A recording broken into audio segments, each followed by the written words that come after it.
السلام علیکم دوستو، ایک مرتبہ حضرت امام بری سرکار نور پور شاہ کے ایک جنگل میں شیشم کے ایک درخت کے نیچے تشریف فرما تھے۔ اس دوران ہندو یاتریوں کا ایک قافلہ آپ رحمۃ اللہ تعالی کے پاس سے گزرا۔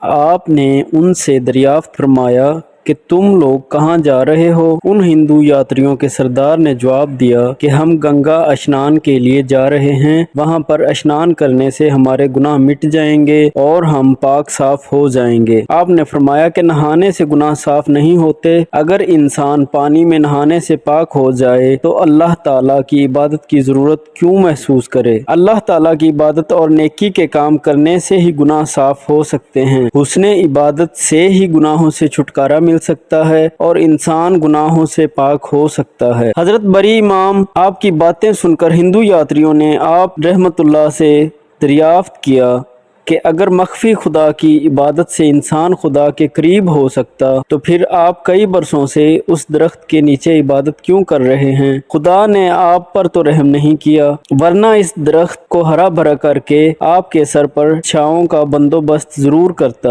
آپ ان کی بات سن کر مسکرائے اور فرمایا کہ ہم مسلمان اس کی ذات پر توکل رکھتے ہیں اور وہ بڑا غفور رحیم ہے، کائنات کا ہر ذرہ اس کا تابع ہے اور وہ ہر شے پر قدرت رکھتا ہے، اگر وہ چاہے تو اسی وقت درخت کو ہرا بھرا کر دے۔ آپ کا یہ فرمانا تھا کہ شیشم کا وہ درخت اسی وقت ہرا بھرا ہو گیا۔ آپ کی یہ کرامت دیکھ کر وہ ہندو یاتری معافی کے خواستگار ہوئے اور اسی وقت دائرہ اسلام میں داخل ہو گئے۔